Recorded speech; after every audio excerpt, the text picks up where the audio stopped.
দেখুন বন্ধুরা, নেতার মতন নেতা হইলে কি সুন্দর পরামর্শ দিচ্ছে যে মাদ্রাসার ছাত্রদেরকে। ভিডিওটা ভালো লাগলে সবাই শেয়ার করে পাশে থাকবেন। দেখুন ভিডিওটা, তারপর আসছি। তোমরা সবাই ভালো করে পড়াশোনা করবা, 1 নম্বর বিষয়। 2 নম্বর বিষয়, এই হ্যাফজের পাশাপাশি অ্যারাবিকের পাশাপাশি তোমরা আরো কয়েকটা সাবজেক্ট ভালো করে পড়তে হবে। এক হচ্ছে ম্যাথস, গণিত। গণিত চিনো তোর, বুঝো তো নাকি? অঙ্ক অঙ্ক অঙ্ক ভালো করে পড়তে হবে। 2 বিজ্ঞান, সায়েন্স। সবাই খেয়াল করো, সায়েন্স ভালো করে পড়তে হবে। 3 একটা ভাষা, ইংরেজি। ইংরেজিকে একটা ভাষা হিসাবে শিখতে হবে। মানুষ অ্যারাবিক ভাষা হিসাবে শেখে না, বলে না কাইফা হালুকা, বলে কি না কেমন আছো। তো এরকম ইংরেজিটাকে ভাষা হিসাবে শিখতে হবে। কিছু মানুষ নির্বাচনে টাকা দিছে, বুঝছেন? তো এটা তো আমার লাগবে না।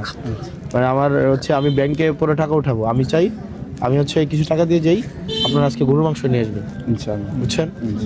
আপনারা গরু মাংস 10 কেজি গরু মাংস আনবেন। জি হ্যাঁ, গরু মাংস কি খারাপ পাওয়া যায় নাকি? জাফরগঞ্জ। আচ্ছা, এরপরে আপনারা, তোমরা কি দই খাইবা নাকি হচ্ছে ফিরনি খাইবা বলো? তো আজকে দুপুরে আমি তোমাদের সাথে খাইতে আমার পারলে আমার ভালো লাগতো, আমি তো খাইতে পারতেছি না। তো তোমরা সবাই আজকে, আমি সুযোগ পেলে আসবো, তোমরা সবাই হচ্ছে ভালো করে আজকে খাওয়া দাওয়া করো। হ্যাঁ।